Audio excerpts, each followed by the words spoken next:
Ya, ternyata ulama itu, ratusan ulama itu yang dulu sudah benar, mereka tuh nggak meleset, sudah betul. Tapi kenapa kok Imad bisa begitu yakin hanya dia yang benar, semua ulama salah? Sehingga dari sini kita bisa kesimpulkan sudah jelas-jelas dia yang menyimpang. Salah satu tadi itu diantaranya dia mengabaikan dan menabrak tatanan ilmu nasab. Saya tadi sudah tegaskan masalah syarat sezaman yang itu merupakan syarat mutlak kata Imad dan kawan-kawan, itu adalah syarat yang dibuat-buat. Kalau ada kita bersamaan ya boleh-boleh saja, bagus-bagus saja, tapi itu bukan syarat mutlak yang kemudian karena nggak ada kitab tersebut lalu dianggap nasab tidak tersambung. Tadi kita sudah uraikan panjang lebar, saya kira yang masalah itu sudah tuntas. Tidak ada satu pun musyawarah menyatakan bahwa dia mengisbat nama keluarga Ba'alawi sebagai sayyid, apalagi mengisbat menyebut nama dari satu keluarga Ba'alawi pun tidak ada. Kesimpulan, para habaib yang sekarang kita kenal kepada keluarga Ba'alawi yang dikenal di abad 7 dalam kitab-kitab sejarah. Keluarga Ba'alawi adalah keluarga jadi yang disebut dalam kitab Asyur 3:7-32 Hijriah yang terputus dari Nabi Muhammad SAW karena Abdullah bukanlah anak Ahmad bin Isa. Para habaib yang terputus dari Nabi Muhammad SAW karena Abdullah bukanlah anak Ahmad bin Isa. Jadi Ba'alawi sendiri yang ada dalam kitab itu tertolak sebagai keluarga Nabi karena Abdullah bukanlah anak dari Ahmad bin Isa berdasarkan kitab-kitab abad ke-6 dan abad ke-5.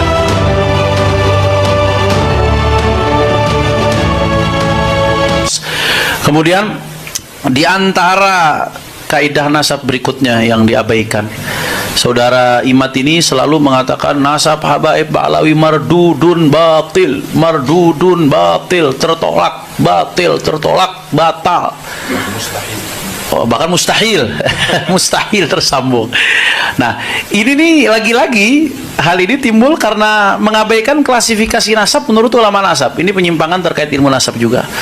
Kalau orang paham ilmu nasab ini basic sekali, hampir di semua kitab teori nasab ini yang dijadikan rujukan oleh Imad disebutkan ya, nasab itu ya setidak-tidaknya ada beberapa klasifikasi, ada beberapa perincian, saya ambil secara global. Setidak-tidaknya ada 4 bagian. Ada yang namanya nasab sahih atau nasab thabit. Nasab sahih ini adalah nasab alladzi ta'akkada thubutuhu bisilsilatin sahihah. Nasab yang telah dipastikan kebenarannya melalui rantai yang sah, ya, mujma'un ala sihhatiha min qibalin nasabin al-muhaqqiqin, yang disepakati keabsahannya oleh para nasabah yang muhakkik. Di sini maksudnya disepakati setiap nasabah yang membahas nasab tersebut menganggap sah. Nah, kalau yang nggak bahas ya layun sabuli sakitin qaulun. Kalau yang nggak bahas ya berarti dia nggak ada pendapat. Ini kita bicara setiap ulama nasab yang ngebahas nasab tersebut menganggap itu sah. Nah, itu nasab yang seperti ini dianggap sebagai nasab sahih atau disebut juga sahihun thabit. Nah, itu yang pertama. Dan para ulama dengan kesaksian mereka mengatakan nasab Ba'alawi termasuk kategori ini karena semua nasabah yang bahas nasab Ba'alawi menganggap ini nasab sah. Nggak ada satupun nasabah yang bahas nasab Ba'alawi kemudian menganggap nasabnya tidak sah, sehingga dia masuk kategori yang pertama. Dalam sejarahnya suku bangsa Arab ini banyak sekali ya, yang kalau kita kembalikan kepada ilmu nasab itu ada yang disebut dengan istilahnya Qahtaniyun, Adnaniyun. Qahtaniyun ini terbagi 2 dia. Ada Qahtan bin Amir bin Sam bin Nuh kepada Nabi Allah Nuh. Satu lagi Qahtan bin Al-Humaisa. Qahtan bin Humaisa ini sampai dia kepada Nabi Allah Ismail bin Ibrahim alaihi wassalam. Nah, yang satu lagi Adnaniyun. Adnaniyun itulah yang melahirkan junjungan Nabi besar Muhammad sallallahu alaihi wasallam, ya, yang kemarin diributkan oleh ya, Imad namanya, ya, dari Banten. Imad itu tiang, tapi sekarang tiangnya sudah roboh.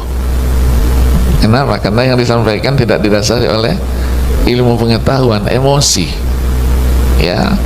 Karena banyak orang-orang yang datang dia ke Rabithah Alawiyah yang ada di Tanah Abang itu minta nasab supaya disambungkan kepada Rasulullah Sallallahu Alaihi. Banyak yang tidak dapat itu, termasuk teman-teman kita tidak dapat. Akhirnya ngoceh lah dia, orang Arab dijelekkan, nasabnya Nabi juga dijelekkan. Ya, ini tidak punya etika namanya, ya, etika. Iya, tidak ada nasab itu, tidak ada katanya. Nah, kalau nasab tidak ada, hadis itu apa isinya? Isinya sanad, hadatsana akhbarana. Isinya sanad. Kenapa kita ribut-ribut dengan sanad? Iya kan? Iya, kemana saja. Tidak usah yang namanya keturunan, sanad keilmuan saja harus jelas. Kalau sanad keilmuannya tidak jelas, berarti dia belajar agamanya liar, ngajarkan orang kepada orang satu kitab sementara dia sendiri tidak pernah belajar, itu liar. Nah kalau dia sendiri liar, muridnya bagaimana? Ilmu genealogi adalah merupakan bagian dari ilmu sejarah. Bahkan bisa dikatakan ilmu nasab atau ilmu genealogi merupakan ilmu bantu sejarah. Maka kajian ilmu nasab harus memiliki karakteristik kajian sejarah. Dia harus bersifat empiris, scientific dividend, harus bisa dibuktikan secara ilmiah. Tidak boleh ada sebuah narasi sejarah kita taken for granted, menerima begitu saja, harus dibuktikan. Tidak boleh ada sebuah pengakuan nasab yang bersimultan pengakuan ini dengan privilege tertentu, baik secara sosial antropolog maupun secara paham keagamaan dari tafsir yang dapat diterima. Ketika ada susunan nasab umpama tentang baginda Nabi, dia mengaku merupakan bagian dari keturunan baginda Nabi besar Muhammad SAW, maka kita harus uji di meja saintifik, harus dibuktikan secara ilmiah berdasarkan metodologi kajian ilmiah sejarah yang dapat diterima bersama. Bukan hanya diterima oleh ahli nasab, tapi juga logika kebenarannya dapat diterima oleh semua orang. Saya kecil-kecilan mengkaji nasab orang yang mengaku keturunan Nabi di Indonesia dari klan Ba'alawi, yang sama ini mengaku sebagai keturunan daripada baginda Nabi besar Muhammad SAW. Saya gunakan prosedur di dalam kajian penelitian sejarah. Yang pertama adalah heuristik. Saya kumpulkan sumber-sumber sejarah, sumber-sumber yang membantu penelitian saya di dalam bagaimana menguji kebenaran sebuah tesis pengakuan berdasarkan silsilah-silsilah urutan nasab yang ada bahwa dia merupakan keturunan Nabi, baik dari manuskrip-manuskrip zaman masa lalu sesuai dengan zamannya maupun dari kitab-kitab yang sudah dicetak. Kemudian saya melakukan verifikasi sumber, saya kritik, saya verifikasi validitas dan orisinalitasnya. Kemudian saya pilah mana sumber-sumber yang primer, adakah sumber yang langsung ditulis oleh orangnya atau ditulis oleh orang lain tetapi dia pernah bersama dengan orang-orang yang ditulis dengan nasab itu, atau sumber itu tidak sezaman tetapi masih begitu dekat yang dapat melacak sebuah kebohongan apabila apa yang dikatakan sebelumnya adalah merupakan sebuah kebohongan. Setelah mengadakan verifikasi dan memilah, kemudian saya melakukan interpretasi sumber. Dari data-data yang saya ambil dari sumber-sumber itu, saya interpretasikan sehingga kemudian memunculkan sebuah kesimpulan sejarah, historiografi, bagaimana sebenarnya kedudukan dari nasab Ba'alawi tersebut. Dan inilah hari ini yang akan saya sajikan kepada Anda semua.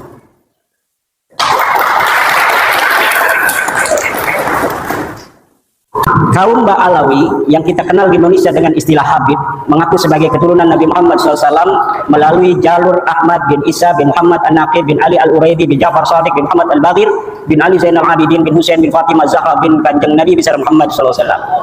Ahmad bin Isa, ini titik poinnya, dari sini yang diakui. Ahmad bin Isa ini wafat 345 Hijriah, telah terkonfirmasi sebagai keturunan Nabi Muhammad SAW melalui pelacakan kitab Tahdhibul Ansab karya Al-Ubaidili yang wafat tahun 435 Hijriah. Sosok Ahmad bin Isa ini lulus tes uji petik dari kitab nasab. Kemudian menurut keluarga Ba'alawi, Habib-Habib yang ada di Indonesia, Ahmad bin Isa mempunyai anak bernama Ubaidillah, kemudian Ubaidillah ini mempunyai anak bernama Alwi. Alwi inilah yang menurut keluarga Ba'alawi adalah leluhur mereka. Alawi bin Ubaidillah bin Ahmad bin Isa bin Muhammad An-Naqib bin Ali Al-Uraidi bin Ja'far Shadiq Muhammad Al-Baghir bin Ali Zainal Abidin bin Husain bin Fatimah bin Nabi besar Muhammad SAW. Ini nasab mereka dan kita bisa lihat dari tokoh-tokoh mereka yang senang majang-majang nasab di media sosial. Semuanya akan bermuara kepada seseorang yang bernama Alwi yang disebut sebagai anak Ubaidillah. Ubaidillah ini adalah katanya anak Ahmad bin Isa. Ahmad bin Isa telah sahih sebagai keturunan Nabi, selesai atau lulus uji petik dari kitab-kitab yang ada pada zamannya yang primer atau yang sekunder. Tetapi apakah betul seorang yang bernama Ahmad bin Isa ini mempunyai anak bernama Ubaidillah? Namun nasab ini tertolak. Saya senang kalau menulis bikin kesimpulan dulu, biar orang itu tidak mengira-ngira. Karena urutan nasab seperti ini baru muncul dalam kitab keluarga Ba'alawi setelah 550 tahun pasca wafatnya Ahmad bin Isa.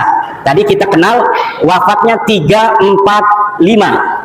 Sedangkan kitab-kitab nasab yang paling dekat dengan masa hidupnya Ahmad bin Isa, yaitu kitab nasab yang ditulis di abad ke-5, tidak menyebutkan bahwa Ahmad bin Isa mempunyai anak bernama Ubaidillah. Mulai dari kitab abad ke-5, ke-6, ke-7, ke-8, tidak menyebutkan Ahmad bin Isa mempunyai seorang anak yang namanya Ubaid atau Ubaidillah.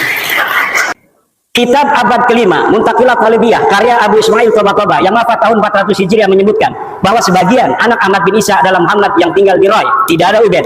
Kitab abad ke-5, Tahdhibul Ansab, karya Al-Ubaidili yang wafat tahun 435 menyebutkan pula bahwa sebagian anak Ahmad bin Isa adalah Muhammad.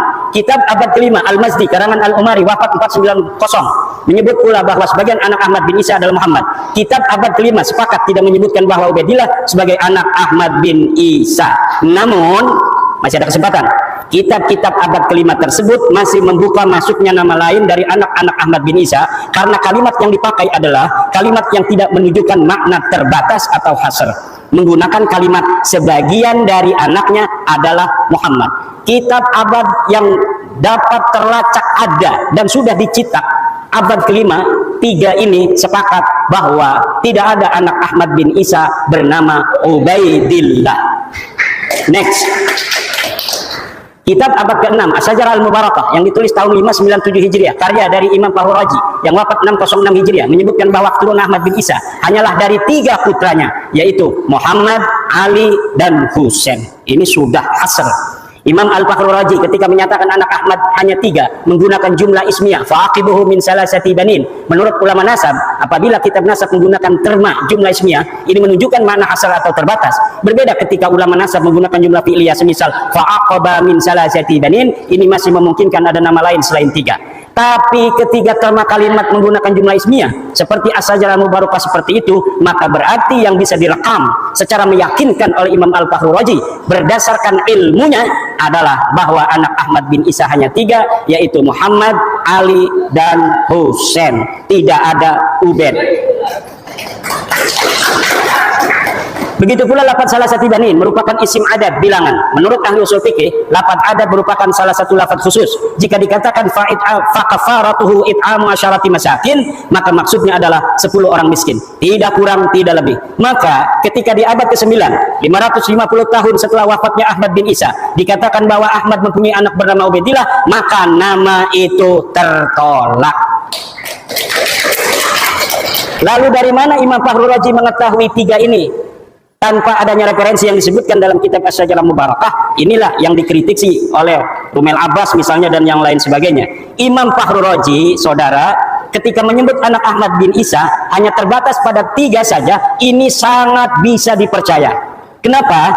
Karena ia tinggal di kota Roy di Iran. Sedangkan di Roy banyak anak keturunan Ahmad bin Isa dari jalur Muhammad bin Ahmad bin Isa. Kitab abad ke-7. Nih, tadi abad ke-6 sudah dihasar bahwa anaknya cuma 3. Sekarang bagaimana reportase dari kitab-kitab yang ada yang sampai kepada kita dari abad ke-7, ke-8 dan ke-9 awal. Kitab abad ke-7 Al-Fahri, karangan Imam Al-Marwazi yang wafat 614 Hijriah, juga tidak menyebut nama Ubaidillah sebagai anak Ahmad bin Isa. Ia hanya menyebutkan bahwa sebagian anak Ahmad bin Isa adalah Muhammad. Kitab abad ke-8 Al-Asili, karya At-Taqtaqi yang wafat 709 Hijriah menyatakan bahwa sebagian anak Ahmad bin Isa adalah Muhammad. Kitab abad ke-8 As-Sabatul Musan, karya Ibnu Al-Araj Al-Husaini yang wafat 787 Hijriah menyatakan bahwa sebagian anak Ahmad bin Isa adalah Muhammad. Kitab abad ke-9 Umdatul Talib, karya Ibnu Inabah yang wafat tahun 828 Hijriah menyatakan bahwa sebagian anak Ahmad bin Isa adalah Muhammad. Maka ada 8 kitab nasab yang sudah saya sebutkan yang membentang mulai dari abad ke-5, ke-6, ke-7, ke-8 dan ke-9 awal sepakat bahwa Ahmad bin Isa tidak mempunyai anak bernama Ubaidillah, dan di abad ke-6 sudah dihasar bahwa anak Ahmad bin Isa hanya 3. Maka masuknya nama Ubaidillah sebagai anak Ahmad bin Isa tidak bisa dianggap sah. Next. Kapan muncul nama Ubaidillah sebagai anak Ahmad bin Isa? Ubaidillah muncul sebagai anak Ahmad bin Isa pada abad 9 Hijriah. Dimunculkan oleh Habib Ali bin Abu Bakar As-Sakran yang wafat 895 Hijriah dalam kitabnya Al-Burqa Al-Musiqah dengan menghusnuzoni. Ini bahasa saya. Kalau bahasa Tengku ini nggak boleh katanya husnuzon itu. Nama Abdullah yang ada pada As-Suluk sebagai Ubaidillah. Ceritanya ada kitab sejarah yang menyebutkan sebuah silsilah dari seorang ahli hadis yang bernama Ali, Abu Hasan Ali bin Muhammad, terus binnya kemudian dia bin Abdullah bin Ahmad bin Isa. Lalu kata keluarga Habaib ini, oh saya punya leluhur namanya Ubaid, mungkin Ubaid ini adalah Abdullah. Maka kemudian diurutlah nasabnya dengan menghusnuzoni nama leluhurnya Ubaid ini sebenarnya namanya adalah Abdullah, yang kemudian ditasgir menjadi Ubaidullah. Lanjut, ini ada keterangannya. Di tahun 732 sudah ada orang yang dicatat kitab As-Suluk sebagai anak Ahmad bin Isa selain dari 3 anaknya yang disebut dalam As-Sajalah Mubarakah. Namanya Ali dari keluarga Bajadid Abu Alwi. Katanya ia keturunan Ahmad bin Isa dari anaknya yang bernama Abdullah. Nama lengkapnya Abu Hasan Ali bin Muhammad bin Ahmad bin Jadid bin Ali bin Muhammad bin Jadid bin Abdullah bin Ahmad bin Isa. Nama Abdullah inilah yang dihusnuzoni oleh Ali As-Sakran sebagai Ubaid, di mana leluhurnya dulu bernama Ubaid. Lalu ia memahami bahwa Ubaid ini sebenarnya Ubaidillah dan Ubaidillah ini sebenarnya adalah Abdullah yang ditulis di kitab Suluk. Sejak itulah keluarga As-Sakran menulis silsilah leluhurnya sebagai Ba'alwi. Lalu apakah ini aman? Kita lihat. Sayangnya silsilah Ba'alwi Bajadid juga sebenarnya bermasalah karena ternyata kitab As-Suluk ada 3 manuskrip riwayat yang berbeda. Jadi manuskrip As-Suluk yang dikarang 732 sampai kepada Ali As-Sakran 895 yang nyampe ke beliau hanya salah satu manuskrip yang dicetak daripada 3 manuskrip sebenarnya yang ada. Yang mana yang benar? Wallahu a'lam bishawab. Yang jelas ad-dalilu idza tarakahul ihtimalu saqata bihil istidlal. Sebuah dalil apabila telah masuk di dalamnya ada kemungkinan ihtimal yang tidak qat'i, maka dia tidak boleh dijadikan lagi sebagai dalil. Manuskrip pertama silsilah Jadid terdapat dalam manuskrip di Paris berangkat tahun 810 Hijriah. Manuskrip itu menyebutkan bahwa Abu Hasan Ali bin Muhammad bin Ahmad bin Hadid bin Ahmad bin Isa. Tidak ada nama Abdullah. Sedangkan tadi Ali As-Sakran menyambungkan nasabnya kepada Ahmad bin Isa melalui Abdullah karena dia punya leluhur yang namanya Ubaid, kemudian dihusnuzoni sebagai Abdullah. Sekarang Abdullahnya di sini di dalam manuskrip Paris ini tidak ada. Lalu bagaimana? Ya putus, rungkad. Nah ini ada manuskrip dari Parisnya. Kalau kita bicara sejarah harus scientific evidence yang dapat dibuktikan dalam meja ilmiah. Dari manuskrip ini, bagaimana seorang Abu Hasan Ali yang disebut As-Suluk wafat tahun 620 Hijriah. Ini Abu Hasan Ali disebut dalam kitab As-Suluk. As-Suluk ini adalah kitab sejarah yang menjadi pandoman orang-orang Yaman untuk mengurutkan silsilah keyamanan mereka hari ini. Dan ini dapat dipercaya kitab As-Suluk. Maka banyak orang-orang yang mencantolkan diri dalam sejarah asli As-Suluk agar leluhur mereka nampak menyejarah, walaupun dulunya leluhur mereka tidaklah terjadi sesuatu hal yang membanggakan dan berprestasi. Hanya menjadi urutan kelima dari nasab Ahmad bin Isa. Saya ulangi, dari manuskrip ini bagaimana seorang Abu Hasan Ali yang disebut As-Suluk wafat 620 Hijriah hanya menjadi urutan kelima dari nasab Ahmad bin Isa yang wafat 345 Hijriah. Berarti setiap generasi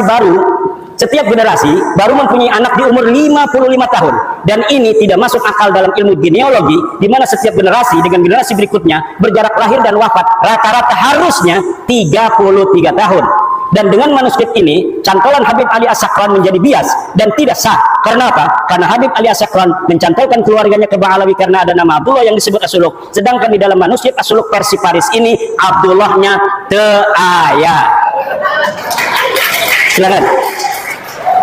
Next. Manuskrip kedua As-Suluk silsilah Jadid adalah Abu Hasan Ali bin Muhammad bin Ahmad bin Hadid bin Abdullah bin Ahmad bin Isa.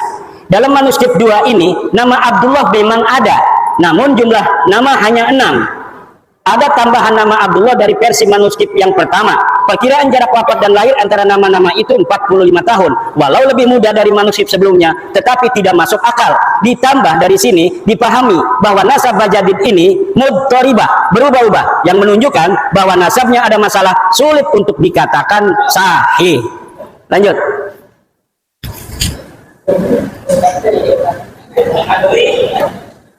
Manuskrip 3 As-Suluk. Manuskrip 3 As-Suluk silsilah hadits adalah atau jadid Abu Hasan Ali bin Muhammad bin Ahmad bin Hadid bin Ali Muhammad bin Hadid bin Abdullah bin Ahmad bin Isa. Silsilah inilah yang dicetak dan ditahqiq oleh Al-Aqwa tanpa menyebutkan dari versi manuskrip manakah silsilah ini diambil. Bisa jadi silsilah semacam ini tidak ada dalam manuskrip manapun. Ia mentahqiqnya dan menambahinya berdasar pengetahuannya dari literasi Ba'alawi saat ini. Jika manuskrip pertama yang sahih, maka pencantolan Habib Ali As-Sakwan gagal total. Karena nasab Ba'alawi saat ini adalah furu' dari usul nasab Bajadid. Ketika usulnya batal, maka furu'nya juga batal. Ini penting dan belum diungkapkan siapapun. Keluarga As-Sakwan bukan Ba'alawi. Nampaknya kitab As-Suluk karya Imam Al-Janadi wafat 732 Hijriah adalah kitab sejarah yang menjadi pegangan latar belakang konstruksi nasab Ba'alawi dan sejarahnya. Nasab dan sejarah Ba'alawi yang ahistoris disusun sedemikian rupa menggunakan latar belakang sejarah yang terdapat dalam kitab As-Suluk. Penulis yakin secara ilmiah bahwa keluarga As-Sakwan sebelumnya tidak dikenal dengan nama Ba'alawi. Nama Ba'alawi keluarga As-Sakwan itu dikenal setelah kitab Al-Burqah dan kitab Al-Jauharus Saqaq ditulis, yaitu milik Habib Abu Bakar As-Sakwan dan Imam Al-Khatib. Seperti film fiksi sejarah Arya Kamandanu yang skenarionya ditulis berlatar belakang sejarah Majapahit. Ada orang namanya Ba'alawi dulu, ada silsilahnya ditulis dalam kitab sejarah. Lalu orang yang abad 9 mengatakan, itu leluhur saya itu. Sejak itulah dia menggunakan nama yang ada dalam kitab itu untuk keluarga dia dan keturunannya. Next. Ini versi ilmiah ya, interpretasi dari sumber-sumber yang kita dapatkan. Perhatikan kitab An-Nabhah Al-Ambariyah, ini kitabnya. Setiap saya ngomong kitab saya tidak sebutkan, tetapi ada foto dari kitab dan halamannya. Perhatikan kitab An-Nabhah Al-Ambariyah karya Muhammad Kazim bin Abil Futuh wafat 880 Hijriah. Dalam kitab itu di halaman 53 disebutkan bahwa Banu Abi Alwi adalah Abu Alwi bin Abil Jadid bin Ali bin Muhammad bin Ahmad bin Jadid. Dalam kitab itu, ulama yang hidup di abad 9 dan tinggal di Yaman sama sekali tidak menyebut nama-nama keluarga Ali As-Sakwan yang ada pada masa itu atau sebelumnya, seperti Faqih Muqaddam Muhammad Sohaib Mirbad sebagai Ba'alawi. Ia hanya menyebut keluarga Jadid. Padahal pengarang kitab An-Nabhah Al-Ambariyah ini hidup semasa dengan Ali As-Sakwan. Kalau pada masa itu dan sebelumnya keluarga Habib Ali As-Sakwan dikenal sebagai Ba'alawi, tentunya Muhammad Kazim akan menulis contoh-contoh Ba'alawi selain dari Jadid disebutkan, yaitu dari keluarga-keluarga Faqih Muqaddam dan sebagainya. Ini membuktikan bahwa keluarga Ba'alawi yang terkenal itu hanyalah dari keluarga Jadid. Keluarga Ali As-Sakwan dan leluhurnya sebelumnya bukan keluarga Ba'alawi. Jika keluarga As-Sakwan dikenal dengan nama Ba'alawi, tentu Abil Futuh yang hidup sejaman dengan As-Sakwan akan menyebut minimal satu nama yang mengindikasikan bahwa keluarga As-Sakwan adalah bagian dari Ba'alawi. Perhatikan kitab An-Nabhah Al-Ambariyah halaman 53. Di sini nggak kelihatan, silahkan di Google saja. Next. As-Sakwan hanya bisa menyebut dua nama keluarga Jadid. Habib Ali As-Sakwan yang mengatakan bahwa Jadid yang ada dalam kitab sejarah itu As-Suluk adalah saudara dari Alwi, leluhur dia. Hanya bisa menyebutkan dua nama keluarga Jadid. Dua nama itu persis sama dengan yang disebut kitab As-Suluk, yaitu Abu Hasan Ali dan Abdul Malik yang berketurunan di India. Jika Jadid adalah betul-betul saudara Alwi, leluhurnya yang ditulis, dan ini pun saya yakin tidak ada orangnya, tentu akan banyak nama-nama selain keduanya yang diketahui Ali As-Sakwan. Tapi mengapa As-Sakwan seperti orang asing di keluarga Bajadid hanya mengetahui dua nama dari keluarga Bajadid yang diketahui dari kitab As-Suluk, yang bukan hanya diketahui oleh dia, kita juga mengetahui bahwa keluarga Jadid mempunyai dua nama yang tertulis dalam sejarah, yaitu Abu Hasan Ali dan Abdul Malik. Apa bedanya saya dengan dia? Sama-sama mempunyai dua nama saja, padahal dia mengaku sebagai keluarga besarnya. Silakan.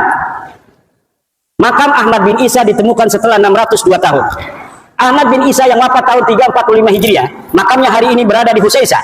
Lalu apakah makam itu sudah dikenal sejak tahun wafatnya itu, yaitu 345? Al-Janadi 732 Hijriah tidak merekam adanya makam Ahmad bin Isa, padahal ia sejarawan yang rajin mencatat nama-nama makam yang diziarahi dan dianggap berkah. Artinya pada tahun 732 Hijriah itu makam Ahmad bin Isa belum dikenal seperti saat ini. Telah berjarak 387 tahun sejak wafatnya, makam Ahmad bin Isa belum dikenal orang. Ini dalam reportase As-Suluk yang rajin jarah-jarahin makam, tetapi dia mencatat nama makam-makam lain, tidak mencatat nama Ahmad bin Isa yang katanya sudah wafat 345 Hijriah di Yaman. Ini orang Yaman, Al-Janadi.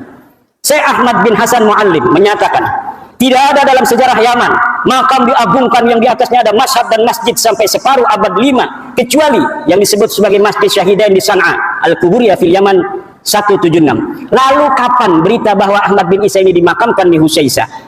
Berita awal yang didapatkan adalah Ba Makhrama 947 Hijriah dalam kitabnya Qaladatun Nahar fi Wafayat A'yani Dahr disebutkan bahwa makam Ahmad bin Isa di Husaisah. Qaladatun Nahar fi Wafayat A'yani Dahr 2/518 Asy-Syamilah. Berarti berita bahwa Ahmad bin Isa dimakamkan di Husaisah baru setelah 602 tahun setelah wafatnya Ahmad bin Isa.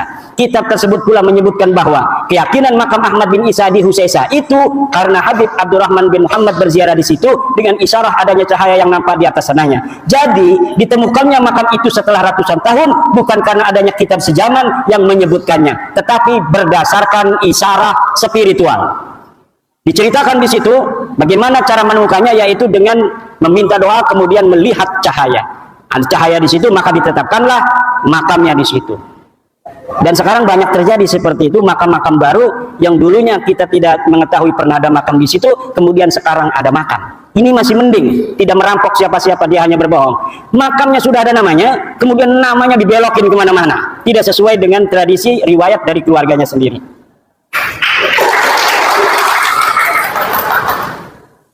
Kitab-kitab sejarah yang ditulis setelah masa Ahmad bin Isa sampai abad 9, ini kitab sejarah, tadi kitab nasab. Sekarang kitab-kitab sejarah yang ditulis setelah masa Ahmad bin Isa sampai abad 9 tidak menyebutkan keberadaan keluarga Ubaidillah dan keturunannya di Hadramaut sebagai seorang sayyid, atau tidak sebagai sayyid pun tidak ada sama sekali. Kitab-kitab apa saja? Tarikh Musallam Al-Lahaji wafat 545 Hijriah, belum dicetak tapi manuskripnya saya punya. Tidak ada nama Ubaidillah dicatat di dalam kitab itu, dan tidak ada keterangan bahwa Ahmad bin Isa pernah hijrah ke Yaman dari Irak. Tabaqat Ibnu Samurah wafat 586 Hijriah. Tarfatul Ashab, nah ini Ibnu Samurah sering sekali namanya dicatut dalam kitab-kitab Ba'alawi semacam Syamsud Dhahirah dan kitab-kitab yang lainnya, Al-Ghurar, kemudian kitab Hidmatul Ashirah, bahwa Ibnu Samurah pernah mengisbat silsilah nasab Ba'alawi pada masanya. Tetapi ketika kitabnya yang bernama Tabaqatul Fuqaha saya cari dari awal sampai akhir, tidak ada satupun Ibnu Samurah menyatakan bahwa dia mengisbat nama keluarga Ba'alawi sebagai sayyid, apalagi mengisbat menyebut nama dari satu keluarga Ba'alawi pun tidak ada. Next, kesimpulan, para habaib yang sekarang kita kenal bukanlah keluarga Ba'alawi yang dikenal di abad 7 dalam kitab-kitab sejarah. Keluarga Ba'alawi adalah keluarga jadid yang disebut dalam kitab As-Suluk 732 Hijriah yang terputus dari Nabi Muhammad SAW karena Abdullah bukanlah anak Ahmad bin Isa. Para habaib nasabnya terputus dari Nabi Muhammad SAW karena Ubaidillah bukanlah anak Ahmad bin Isa. Jadi Ba'alawi sendiri yang ada dalam kitab itu tertolak sebagai keluarga Nabi karena Abdullah bukanlah anak dari Ahmad bin Isa berdasarkan kitab-kitab abad ke-6 dan abad ke-5. Kemudian ada orang nyantol kepada nama itu, ya yang dicantolnya itu rungkat, dianya ikut rungkat. Pengakuan keluarga habaib sebagai keturunan Nabi baru mulai abad 9 oleh Habib Ali As-Sakran dalam Al-Burqah dan atau Abdurrahman Al-Khatib 855 Hijriah dalam Al-Jauhar Asy-Syafaf. Ini jarang saya ambil namanya Al-Khatib, walaupun hidup bareng. Dia adalah Al-Khatib ini murid dari kakeknya Ali Habib Ali As-Sakran, juga murid daripada ayahnya. Jadi walaupun dia bukan Ba'alawi, terindikasi subjektivitas itu ada karena dia hidup bersama Habib Ali As-Sakran. Dan kitab Al-Jauhar Asy-Syafaf ini belum dicetak sampai sekarang. Dia bagaikan sebuah kitab sakti yang tidak boleh dilihat oleh siapapun, tetapi sering diambil oleh kalangan Ba'alawi untuk membela nasabnya. Jadi kita tidak bisa untuk melihatnya, tetapi dia mengutipnya. Bagaimana sebuah dalil hanya bisa diketahui oleh mereka, kemudian didalilkan kepada kita tanpa kita bisa memverifikasi, tanpa kita bisa memvalidasi, tanpa kita tahu originalitasnya seperti apa. Jadi ini namanya senjata yang sangat canggih, yang bisa untuk membacok tapi kita nggak bisa melihatnya.